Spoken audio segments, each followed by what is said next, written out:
Hey folks, Jason here with Dirt Race Life. I've been rebuilding my own brake calipers for years, and I was at the point where I was going through these calipers for my build, and I checked the price of remanufactured units. I cannot believe how much everything is going up and how quick it's going up. This is one place where you can take some cost back out of your build. I want to show y'all how I rebuild my calipers. Y'all stick around.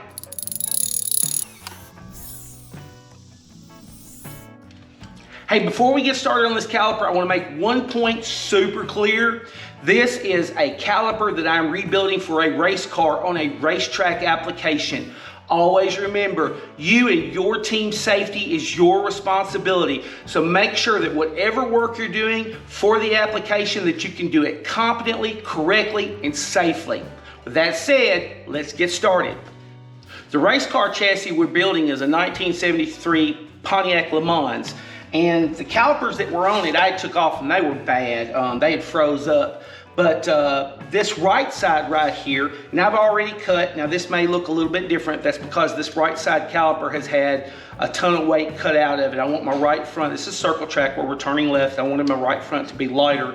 And so I took about 3 pounds of weight off of it. So don't let that fool you. This is just a big GM caliper. But what I wanted to tell you right here was that this is original to this 73 as far as the type of caliper, because it has a 7/16 20, and I've just got a plug in it here. This is where the line goes. This is a 7/16 20 for the line to come in, and then it's 1/8 pipe in NPT pipe fitting, 1/8 for the bleeder right here. And I've already switched that bleeder out. I've got a special kind of bleeder that I put in them that's aftermarket, and I'll show you one of those when we do the other one. So this is original, like 7/16 20, the fittings right here. And someone, and I'm gonna say they went to a junkyard probably and gotten a caliper, because the left front on it, it is the newer big GM, and the fitting right here going in, so this is a 3/8, I think it's 3/8 24. And then the bleeder is like a 3/8 16. So it's the same casting and everything. There's no difference in the casting between these, but the fittings are different. Now I'm gonna say they went to a junkyard in this car's life and swapped out, because the brake line itself would have to be swapped too. So they probably just pulled everything off of something at a pull apart or something like that and swapped it out and put it on the car. Not realizing what was going on. Kind of threw me for a curve. I was in the process of rebuilding these. I caught this, I was looking and I'm like, that doesn't look right, but that's okay. I'm gonna show you how to do that too. So first things first, we got to get this piston out of this. And this is a one-way deal. When you take this piston out right here, you have got to put a reman kit in it. It's a one-time, one-shot type ordeal. And also, if you end up for some reason having to take this back apart, you're going to need another kit. Now the kits themselves are super inexpensive. This kit right here, and I'm gonna quote a price, and so I don't know if this price will hold forever, but I give less than $4 for this shipped. And check my website, dirtracelife.com, and I'll put a link to this and everything. I am an Amazon affiliate, so when you see links and stuff on my site, it is because if you click through and you do purchase something like that, we do get a small commission, so just be aware. See our piston here? All right, so I'm gonna blow this out with air. I've just got an air chuck here. I got a piece of tape wrapped around it where I've got it where it can seal up to it. I'm gonna stick it in the hole, and I hope there's not brake fluid in here. It's going everywhere if it is. There it goes, that's it. Probably 20 pounds of air and it's stuck. Now, if this was rusted up and froze up and corroded, it would take a lot of air pressure. And from my experience, if you can't get this, if you can't blow this out with just normal air pressure, like 120 PSI or something, if it won't blow out, then you've had water get in here and corrode up everything to the point that it's not gonna be any good to rebuild anyway. So just be aware, if it doesn't come apart, you probably have got a caliper you're gonna have to turn in just as a core. All right, so taking a look at this one right here, I've got a little rubber stuck to it. Just some marks, nothing in the metal. So this is just all, some rust marks and some rubber and stuff, but no pitting or anything. I'm gonna take some green Scotch Brite and I'll clean this up just to make sure that it's smooth. This inside of this piston right here, from here to here is where it seals. This outside part right here has just got a dust seal on it. And so it's not critical. Like you see, that's been chrome. There's a little bit of chrome missing. See that there? See how there's a little bit of chrome missing in that groove right there? That groove is just where the dust seal rubber is gonna sit. It's not where the actual pressure is. And so it's not an issue. Don't worry about pitting, rust, or anything on this outside. What you're worried about is this surface right here on this backside. So we're gonna clean this up super good on the backside and everything. All right, so the actual caliper itself has got a dust seal. And you see where that dust seal turned inside out whenever it took that piston out? So that's why I say it's a one-way deal, because the dust seal, when it goes in, it's gonna be folded one way, and see it folds out whenever we pop that piston out. So we're gonna take this dust seal out, and then there's an O-ring in here, and I'll show you that. So let me pop this out right quick. And before anybody complains, yes, this is a snap-on screwdriver that I use as a pry bar, and I have been for years. And it hadn't complained yet, so, but no, I don't use it as a screwdriver. There we go. All right, so the dust seal's out, and that's all it is to it. And then there is a square O-ring. I don't know if you can see it down in there, but let me see if I can do it where you can see it. And it's just a square O-ring, and it sits in a groove, and that is it. So the pressure is between the piston side and the O-ring sitting in the groove, and the dust seal is just that. It's just a dust seal, just to keep dirt from getting down in there, because eventually it would work down in beside your O-ring and cut your seal. All right, so with those out, all we're gonna do at this point, if we didn't have to do any change, we would just clean this really good and we would be moving on to rebuild. Now, we're gonna do a little more here, so just be aware there. So I've got a problem here because that's a 3/8 24, I think. And then this is 3/8 as well. These need to go. And they are very close to the size. And I'm gonna have to drill one, I'm not gonna have to drill the other. So I'm not going to drill, because technically you would not have to change the bleeder. You could use the bleeder. Now, you know, it wouldn't matter if you had two different size bleeders, you've just got two different size bleeders.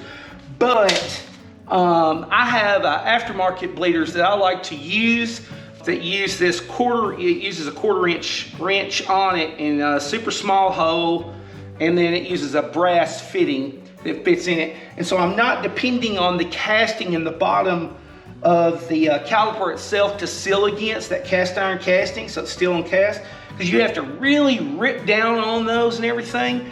And I want to be able to just tighten this up and just give it a little bit of a snug, and it's good to go. Don't have to worry about leaking. And so when I snug that steel against that brass in the bottom of it, it's going to snug up and it's not going to leak or anything. So it makes it a little bit easier, because we're going to change fluid on a regular basis and everything. And I don't have to worry about something leaking on the track, or me putting too much pressure on it, trying to get it tight enough and breaking something off and then being down and missing a race. All right, so that's what's going on there. Not the end of the world, but it's close. The 1/8 pipe is just a hair bigger, and so it will practically thread in. And so I am going to take, and you see it just started immediately and went in there. So I'm gonna run this all the way down to the bottom.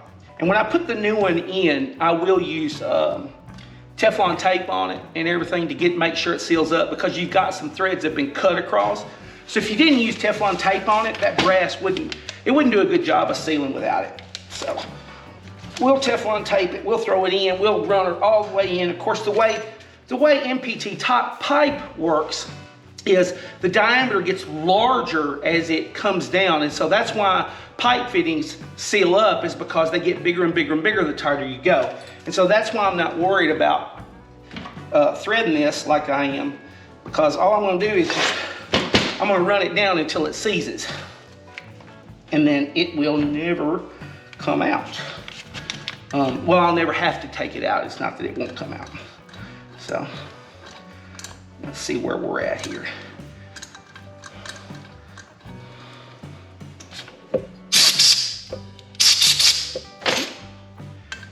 we're getting her threaded in there.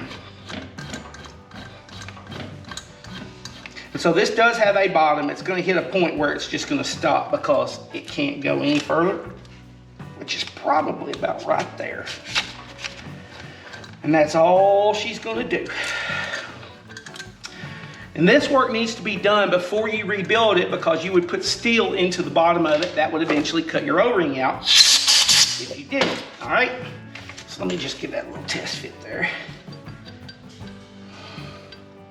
Not gonna put it in yet because we're gonna get the steel out of everything. Yep, that's great. That is great. All right, so that's good to go. All right, now this other one.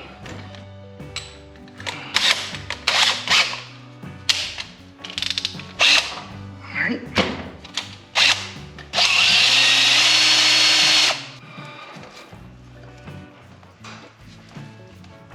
I'm gonna make sure that that is good and straight. Make sure that's good and straight. If you have to do this, where are we at? Oh, we're a long ways from home. I stopped and changed drill bits, y'all. I was off. 25/64 for a 7 to drill, pre-drill for a 7/16 20 tap. 13/30 seconds is a little too much. I was drilling with that, and I was like, man, it's taking a lot of material out, and I backed off, and I'm glad I did, because it's not the end of the world. I wanted to point that out. If you mess up these threads, or if these threads are messed up, if you can't get, like if you've ripped a bolt or something, you haven't lost the caliper, but you have caused yourself a little bit of grief. Because what you can do is you can drill this out, and you can go to a 1/4 NPT pipe fitting, and you can get that fitting in an aluminum piece that will be like pipe fitting, and then like 3AN or 4AN, and put a 3AN or a 4AN line on it instead of a banjo bolt line. So don't throw the caliper away if you over drill this hole, or if you mess these threads up or rip the threads out, something like that. You haven't lost it, but you would have to have it apart. You know, you couldn't do that because no matter how you do it, you're going to end up with metal fit filings down inside of here. So you are going to have to rebuild the unit if you're going to take it and fix it by putting like a 1/4 NPT fitting in it. So be aware. Another thing I want to point out, since this is for racing, we are going to get these really just ripping hot. And because of that, we want to take these O-rings out. So these bushings right here, we want to let them run without the O-rings. Now on the street, you wouldn't want to do that because it's going to make it loud, and it can be more squeaky and rattle and stuff like that. But let me see if this is better. Oh, that's better. Just do it like that. But on the racetrack, what'll happen is this thing, you know, we're cycling it, getting it super hot and everything. And eventually what happens is you get dirt buildup in around these bushings right here. And of course, then you're washing, you get water, you got mud, you got dirt, you got a lot of heat, you know, cooking this rubber right here. And next thing you know, this will seize up in here against that rubber. And then once it seizes up, now at that point, your caliper is just pushing on this brake pad on this side, and then this other brake pad over here is just coasting. You'll start warping your rotor. You won't have your brakes that you're supposed to have. You can ruin a really expensive set of brakes. Speaking of expensive brakes, for me, of course this is dirt track racing that I'm doing, and I run the Hawk DTC 30 brake pads. So I'm gonna take these O-rings right here, and these O-rings right here, they are out, they are gone. But yeah, I like the Hawk DTC 30 pads. The reason I like the Hawk DTC 30s is because that is a all temperature application pad. And what that means, a lot of times, you know, in dirt track racing, you'll have qualifying laps, or you'll have a qualifier race that may be your qualifying is just 2 laps, or it may be that you're in a heat race that's 8, 10, 12 laps or something like that. And you're never really heating your brakes up very much. So if you've got a pad on there, there's a lot of pads out there that are for asphalt racing applications where that you need to get some heat into your brakes before they're really going to start working correctly. And in dirt track racing, that can really cause you a problem, because if you're running 8, 10, 12 laps in a situation to where you need to depend on your brakes to get your car to set correctly to run the fastest lap time, well then what happens is that the first 4 or 5 laps of that race, when your brakes are cold, you're applying a different amount of pressure trying to get the result you're after. And then as you progress through that race and your brakes heat up and everything, now they're becoming more and more aggressive, and that's going to mess you up. It's going to mess you up on how you're consistently able to drive the car. For that reason, I like the Hawk DTC 30s. They will perform the same on an 8-lap race as they will on a 50-lap race. I really like them. I didn't say they were cheap. I just said I really like them. But anyway, I'll put a link to them on my website. All right, so back to the work. Let's see here. Let me get that out. Oh, I need to get some Scotch-Brite and just rub it down inside with some Scotch-Brite, and then we can get it back together. Well, I didn't find a single piece of Scotch-Brite worth having, but I found some steel wool, which will be fine. I just have to make sure that I get the steel wool, all the little pieces out. Make sure you don't leave any in there behind it. And you just want to make sure you're getting anything loose. This doesn't have to be like shiny steel. I mean, it can have that brake fluid draws water, and so you're gonna have a certain amount of corrosion. But as long as it's just a staining, you're fine. You just want to make sure you don't have any loose material going on. And you want to make sure that groove that O-ring sits in the middle there is clean. I usually take an O-ring pick and run around it and just make sure that that's clean, because if it had any debris in behind it or anything, that could cause you a problem on leakage. All right, so that's good and clean. All right, and like I said, you're gonna have some discoloration and staining and stuff going on. You just want to make sure you get rid of anything that's loose in there. Clean that out good. Make sure if you have anything like steel wool you're using, you get that out.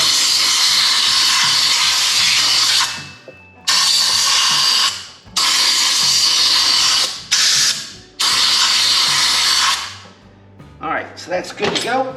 And then the actual piston itself. Now on this piston right here, we want to make sure this body from this groove right here across is where that's the surface that O-ring for the pressure is going to run against. And that is machined, and you do not want to put sandpaper, file, anything, even a wire wheel, a steel wire wheel. You don't want to put anything like that on this, because that surface does not need to be blemished. Now over here, this part is the actual where the dust cup seal runs on it. It's got a little O-ring groove there, and that can have rust and pitting and everything else. Just get it clean, it won't matter, because it's to the outside element. So I'm gonna just run around there on that groove and then make sure that any little marks or anything, if you can feel it with your fingernail, it's a problem. And I'd say on this, if I had a mark that was in this middle here where I know that O-ring's gonna run, if I had a mark on it that I could feel was an issue, a pit, anything like that going on right here, then I would go with a reman unit and just use it for a core. Because if you had to buy this piston right here, now you're really getting up on your price at that point. All right. Of course, I always have a couple of calipers, so if one piston's bad, let's see what else you got laying around. And all right, so that is good. Make sure I clean all that off.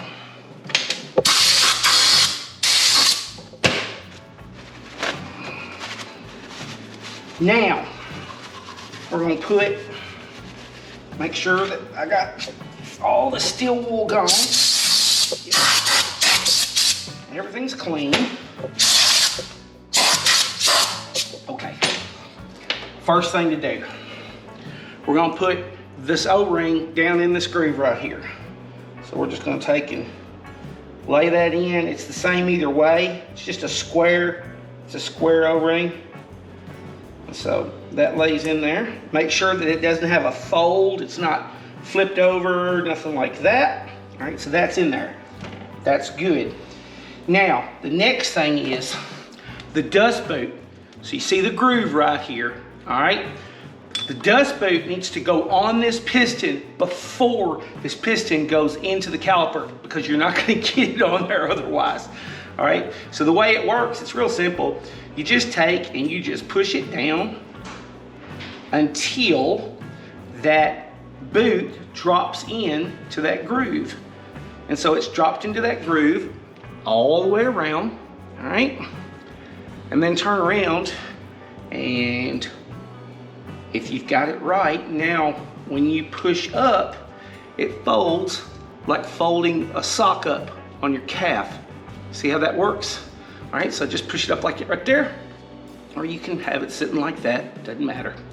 All right, so that's ready to go. So what we're gonna do is when we drop this piston in, now the piston is good, it's gonna jump on the O-ring because it's got a beveled edge on the back, so no problem there. You just wanna make sure that you get it squared up in there where it doesn't hang against the side, nothing like that, because you don't wanna mess that edge up.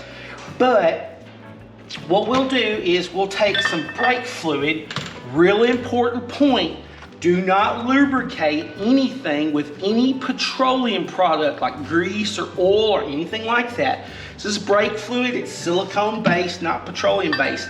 If you put grease on this, you're gonna ruin, it's gonna blow out, you're gonna ruin it. So yeah, so I just lubricate it with brake fluid. Now I won't be running just cheap, this is just .3, but the brake fluid I'll run like a Super 4, something like that. Something with like a 500-degree boiling point brake fluid is what I'll actually run in there.